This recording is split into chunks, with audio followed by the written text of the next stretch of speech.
उसे देखते ही मेरे पति के हाथ से दरवाजे की कुंडी छूट गई। मेरे मुंह से सिर्फ एक चीख निकली, क्योंकि कुछ घंटे पहले ही मैंने अपनी आंखों से उसकी चिता जलते हुए देखी थी। भला कोई वापस कैसे लौट सकता है? क्या सिया जिंदा थी? अगर वो सच में मेरी बेटी थी तो वो कौन थी जिसका हमने अंतिम संस्कार किया था? और अगर अंतिम संस्कार किसी और का हुआ था तो मेरी बेटी इन 2 दिनों तक कहाँ थी? इन सवालों का जवाब मुझे मिला, लेकिन उस शख्स ने मेरी जिंदगी में तूफान ला दिया। मेरा नाम सविता है। मैं जयपुर के पास एक छोटे से कस्बे में रहती हूँ। मेरे परिवार में मेरे पति राजेश और हमारी बेटी सिया थी। सिया हमारी दुनिया थी। उसकी हंसी से घर महकता था। उसकी बातें हर दुख भुला देती थी। वो कॉलेज के आखिरी साल में थी। उसका सपना एक टीचर बनना था। हर सुबह वो मेरे हाथ की बनी चाय पीकर ही निकलती थी। उस दिन भी सब कुछ बिल्कुल समान था। सिया मुस्कुराते हुए बोली, माँ, आज थोड़ा देर हो जाएगी, कॉलेज में प्रोजेक्ट जमा करना है। मैंने हंसकर कहा, फिर भी जल्दी आना। उसने मेरा माथा चूमा और घर से निकल गई। मुझे क्या पता था वह मुस्कुराना मुझे इतना रुलाएगी। दोपहर के करीब 1 बजे मैंने उसे फ़ोन किया, लेकिन उसका फ़ोन बंद था। मैंने सोचा शायद क्लास में होगी। शाम के 5 बज गए, लेकिन सिया आई न सिया का फ़ोन। अब मेरा मन घबराने लगा। मैंने फिर फ़ोन मिला। इस बार भी फ़ोन बंद था। राजेश भी ऑफिस से आ गए। हम दोनों ने उसके दोस्तों को एक एक करके फ़ोन किए। सबका एक ही जवाब था, सिया तो दोपहर में ही कॉलेज से निकल गई। यह सुनकर मेरा कलेजा बैठा जा रहा था। हम तुरंत पुलिस थाने पहुंचे। पुलिस ने कहा, हो सकता है किसी सहेली के घर चली गई हो, 24 घंटे पूरे होने दीजिए, फिर रिपोर्ट लिखेंगे। मैं रोते हुए बोली, साहब, मेरी बेटी कभी बिना बताए कहीं नहीं जाती, प्लीज़ उसे ढूंढिए। लेकिन किसी ने हमारी बात गंभीरता से नहीं ली। उस रात हम दोनों की आंखों में नींद का एक कतरा भी नहीं था। बार बार लगता अभी दरवाज़ा खुलेगा और सिया हंसते हुए कहेगी, माँ, मैं आ गई। लेकिन सुबह होने तक दरवाज़ा नहीं खुला। और फिर करीब 9:30 बजे राजेश के मोबाइल पर एक अनजान नंबर से कॉल आया। उन्होंने जैसे ही फ़ोन उठाया, उधर से एक भारी आवाज़ आई, क्या आप सिया के पापा बोल रहे हैं? राजेश ने घबरा कर कहा, जी, मैं ही बोल रहा हूँ। आवाज़ आई, आप तुरंत सिविल हॉस्पिटल आ जाइए। नदी किनारे एक युवती का शव मिला है। उसके पास मिले पहचान पत्र पर नाम लिखा था सिया। राजेश शर्मा। इतने सुनते ही राजेश के हाथ से मोबाइल गिर गया। उनका चेहरा सफ़ेद पड़ चुका था। मैंने घबरा कर पूछा, क्या हुआ, किसका फ़ोन था? उन्होंने मेरी तरफ देखा और कांपती आवाज़ में बोले, सविता, हमें अभी अस्पताल चलना होगा। शायद हमारी सिया मिल गई है, लेकिन जिस हाल में मिली है उसकी कल्पना भी मत करना। राजेश की बात सुनते ही मेरे पैरों तले जमीन खिसक गई। मैं भगवान का नाम लेते हुए अस्पताल की तरफ भागी। पूरे रास्ते में बस यही प्रार्थना करती रही, हे भगवान, ये खबर झूठी हो, मेरी बेटी सही सलामत हो। कुछ ही देर में हम सिविल अस्पताल पहुंच गए।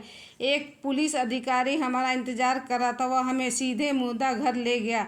मेरे कदम काँप रहे थे, दिल जोर जोर से धड़क रहा था। अधिकारी ने धीरे से कहा, हिम्मत रखिए। फिर उन्होंने सफ़ेद चादर हटाई। चेहरा पूरी तरह जला हुआ था। उससे पहचानना नामुमकिन था। मैंने डरते उसके हाथों की तरफ देखा, लेकिन वहाँ भी कुछ समझ नहीं आया। तभी अधिकारी ने एक पारदर्शी थैली दिखाई। उसमें एक मोबाइल था, एक पर्स था, कॉलेज का पहचान पत्र था और गले की सोने की चैन। मैंने जैसे ही चैन देखी, मेरी चीख निकल गई। वह चैन मैंने ही सिया के जन्मदिन पर दी थी। राजेश ने भी मोबाइल पहचान लिया। उस पर सिया की बचपन वाली फ़ोटो लगी थी। अब हमें यकीन हो गया कि ये हमारी बेटी ही है। मैं वहीं फर्श पर बैठकर फूट फूट कर रोने लगी। मेरी दुनिया उजड़ चुकी थी। अगले दिन पूरे कस्बे में मातम छा गया। जिसने भी खबर सुनी वो हमारे घर आ गया। हर किसी की आंख नम थी। दोपहर होते थे सिया की अंतिम यात्रा निकली। मैं बार बार उसकी अर्थी से लिपट जाती। लोग मुझे संभालते। भला एक माँ को भला कौन संभाल सकता है? शाम तक शमशान की आग, सब कुछ राख हो चुकी थी। मैंने कांपते हाथों से अपनी बेटी की चिता को आखिरी प्रणाम किया। घर लौटते समय पूरा रास्ता ऐसा लग रहा था जैसे मेरी सांसें भी वहीं शमशान में छूट गई हो। रात के करीब 12 बज चुके थे। पूरा घर गहरे सन्नाटे में डूबा था। तभी दरवाजे पर दस्तक हुई, ठक ठक ठक। इतनी रात को कौन हो सकता है? राजेश धीरे धीरे दरवाजे की तरफ बढ़े। उन्होंने जैसे ही दरवाज़ा खोला, उनके हाथ से कुंडी छूट गई। मैंने उसकी तरफ देखा तो उनका चेहरा डर से सफ़ेद पड़ चुका था। मैं भी दौड़कर दरवाजे तक पहुंची और अगले ही पल मेरे मुंह से जोर की चीख निकल गई, क्योंकि दरवाजे पर भीगी, डरी हुई, फटे हुए कपड़ों में हमारी बेटी सिया खड़ी थी। उसकी आंखों से लगातार आंसू बह रहे थे। वो हाँफते हुए बोली, माँ जल्दी दरवाज़ा बंद करो, नहीं तो वो मुझे मार डालेंगे। हम स्तंभ से खड़े रह गए। हमें अपनी आंखों पर यकीन नहीं हो रहा था। जिसको आंखों से जलते देखा वह सामने कैसे हो सकती है? सिया की बात सुनकर हम कुछ नहीं कर पाए तो सिया ने तुरंत दरवाज़ा बंद कर दिया और सारी कुंडियाँ लगा दी और खिड़की के पर्दे गिरा दिए। मैंने कांपते हाथों से सिया को छुआ तो पता चला कि वो सच में मेरी सिया थी। मैंने सिया को कस के पकड़ लिया और मेरी आंखों से आंसू रुक नहीं रहे थे। मैं बार बार उसका चेहरा छू रही थी। मुझे यकीन ही नहीं हो रहा था मेरी बेटी सचमुच जिंदा थी। मैंने रोते हुए पूछा, बेटी ये सब कैसे हुआ? तुम कहाँ थी? अगर तुम जिंदा हो तो वो कौन थी जिसका हमने अंतिम संस्कार किया? सिया ने कांपते हुए कहा, माँ मुझे थोड़ा पानी दो, मेरा गला सूख रहा है। मैंने तुरंत रसोई में गई, उसे पानी का गिलास दिया। उसने एक ही सांस में पूरा गिलास खाली कर दिया, फिर धीरे धीरे बोलना शुरू किया। उस दिन कॉलेज से निकलते ही एक सफ़ेद वैन मेरे पास रुकी। उसमें बैठा आदमी ने कहा, तुम्हारे पापा का एक्सीडेंट हुआ है, जल्दी बैठो। मैं घबरा गई और बिना सोचे वैन में बैठ गई। दरवाज़ा बंद होते ही एक आदमी ने मेरे मुंह पे कपड़ा रख दिया। कुछ ही सेकंड में मुझे कुछ दिखाई देना बंद हो गया। जब होश आया मैं एक पुराने गोदाम में थी। मेरे हाथ पैर रस्सियों से बंधे थे। वह 4 आदमी मौजूद थे। वो बार बार किसी का नाम ले रहे थे, पर मुझे कुछ समझ में नहीं आ रहा था। लेकिन एक आदमी बोला, जब तक कागज़ नहीं मिलते लड़की यहीं रहेगी। दूसरा आदमी हंसकर बोला, अगर उसका बाप नहीं माना तो लड़की की लाश भी किसी को नहीं मिलेगी। 2 दिन तक उन्होंने मुझे उसी कमरे में रखा। फिर अगली रात तेज़ बारिश शुरू हो गई, बिजली चली गई, अंधेरा फैल गया। एक आदमी खाना लेकर आया। उसने अपना चाकू पास ही रखकर मुझे खाना खिलाने लगा। मैंने उसे पानी मांगा, वो पानी लेने चला गया और मैंने चाकू से अपनी रस्सियाँ काट ली। जैसे ही वह पास आया मैंने पूरी ताकत से उसे धक्का दे दिया। वह नीचे गिर पड़ा और मैं भाग निकली। पीछे से गोलियों की आवाज़ आई। वो लोग मेरे पीछे दौड़ पड़े, लेकिन अंधेरे का फ़ायदा उठाकर मैं वहाँ से निकल गई। काफ़ी देर तक भागती रही। फिर एक ट्रक में छिपकर मैं शहर तक पहुँच गई। मैं सीधे घर चली आई, लेकिन जब मैं घर के पास पहुंची तो मैंने एक काली गाड़ी देखी जिसमें वही लोग थे, इसलिए मैं छिप गई।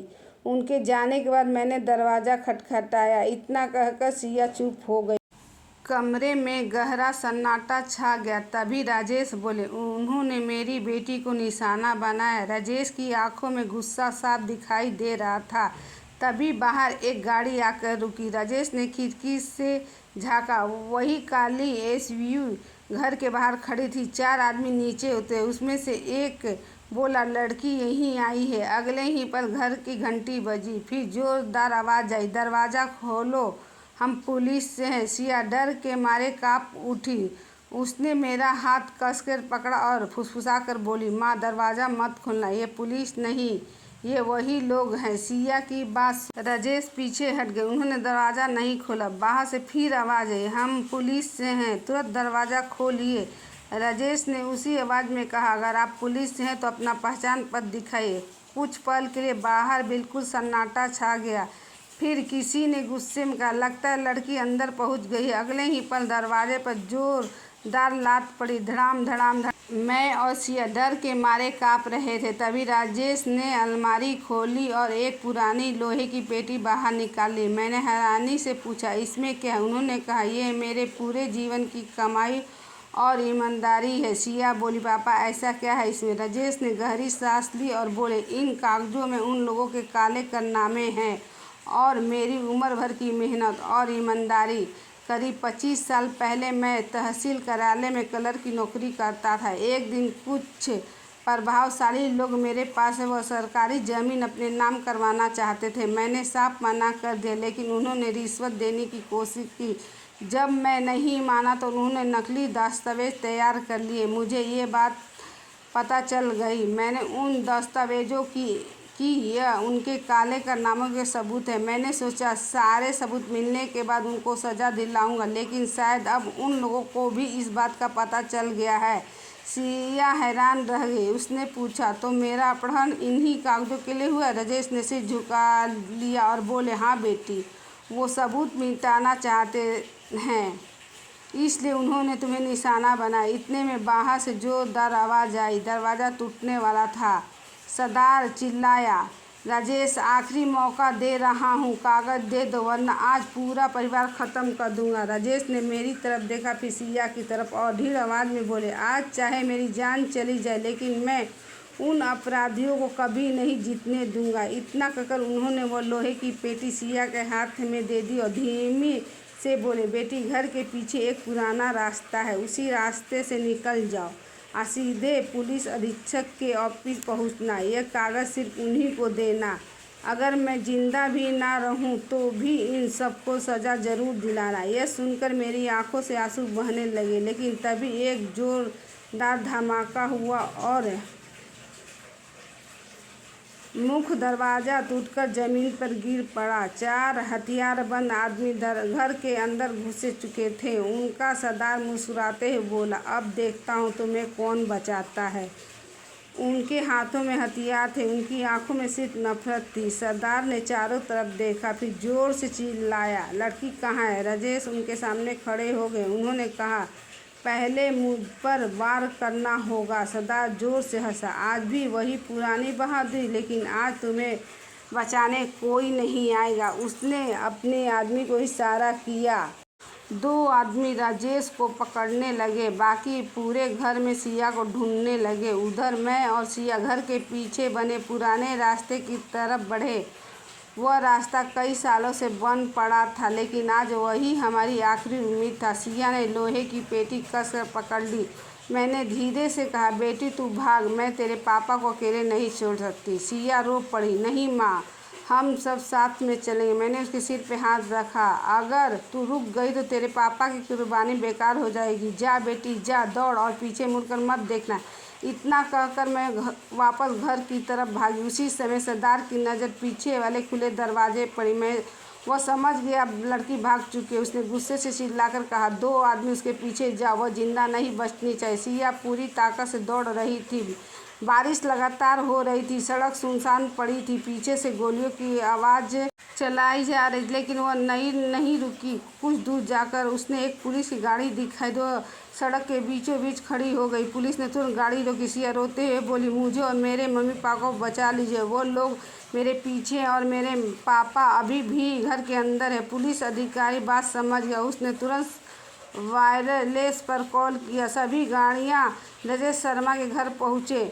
तुरंत उधर घर के अंदर सरदार ने बंदूक राजेश की तरफ तान दी। उसने आखिरी बार पूछा, कागज़ कहाँ है? राजेश मुस्कुराए और बोले, तुम बहुत देर कर चुके हो। सरदार कुछ समझ पाता उससे पहले बाहर पुलिस के सायरन गूंजने लगे। पूरा इलाका पुलिस ने घेर लिया। सरदार गुस्से से चीख उठा। उसे समझ में आ गया कि इस बार वह बच नहीं पाएगा। पुलिस ने पूरे घर को घेर लिया। चारों तरफ गोलियों की आवाज़ गूंजने लगी। कुछ ही मिनटों में 2 अपराधी पकड़े गए, लेकिन उनका सरदार राजेश को पकड़कर बाहर ले आया। उसने बंदूक राजेश के सिर पर रख दी और चिल्लाकर बोला, अगर किसी ने एक कदम भी आगे बढ़ाया तो इसे मार दूंगा। तभी सिया भी पुलिस के साथ वहां पहुंच गई। उसने रोते हुए कहा, उन्हें छोड़ दो, तुम्हें जो चाहिए मैं दे दूंगी। सरदार हंसने लगा, अब कुछ नहीं चाहिए, अब सिर्फ बदला चाहिए। इतना कहकर उसने गोली चलानी चाहिए, लेकिन उसी पल एक पुलिस जवान ने उसके हाथ पे गोली मार दी। बंदूक कुछ दूर जाकर गिरा। कुछ ही सेकंड में पुलिस ने सभी अपराधियों को गिरफ्तार कर लिया। पूछताछ में एक ऐसा सच सामने आया जिसने सबको हिला कर रख दिया। नदी किनारे जिस लड़की का शव मिला था वह एक गरीब लड़की थी। अपराधियों ने उसकी हत्या कर उसके पास सिया का बैग, मोबाइल और पहचान पर रख दिए थे ताकि पुलिस उसी को सिया समझ ले और उसकी तलाश हमेशा के लिए बंद हो जाए। चेहरा पहचान में ना आए इसलिए उन्होंने शव को जला भी दिया था। मैं यह सच सुनकर रो पड़ी। मेरी बेटी तो भगवान ने लौटा दी, लेकिन उस बेगुनाह बेटी की माँ को उसकी बेटी कभी वापस नहीं मिलेगी। कुछ दिनों बाद हम उस लड़की के घर पहुँचे। वहाँ पता चला दुनिया में उसके माँ के सिवा कोई नहीं था और माँ की इकलौती उम्मीद थी वो। उस दिन हमने उसकी माँ का हाथ पकड़ कर आज से आप अकेली नहीं हैं, आप हमारे परिवार का हिस्सा हैं। हम तीनों ने तस्वीर के सामने एक दीपक जलाया और मन ही मन कहा, बेटी तुम्हारा दर्द हम कभी नहीं भूलेंगे, लेकिन तुम इस दुख से दुखी मत होना कि तुम्हारी माँ का कोई नहीं है। आज से यह हमारे परिवार का हिस्सा है। आज भी जब सिया मेरे सामने मुस्कुराती है तो मैं भगवान का धन्यवाद करती हूँ, लेकिन हर प्रार्थना में उस अनजान बेटी के लिए भी 2 आंसू जरूर बहाती हूँ, क्योंकि जिस दिन हमने अपनी बेटी का अंतिम संस्कार किया था उस दिन असल में हम किसी और की बेटी को विदा कर रहे थे। यही सच मेरी ज़िंदगी का सबसे बड़ा और सबसे दर्दनाक रहस्य बन गया था। धन्यवाद।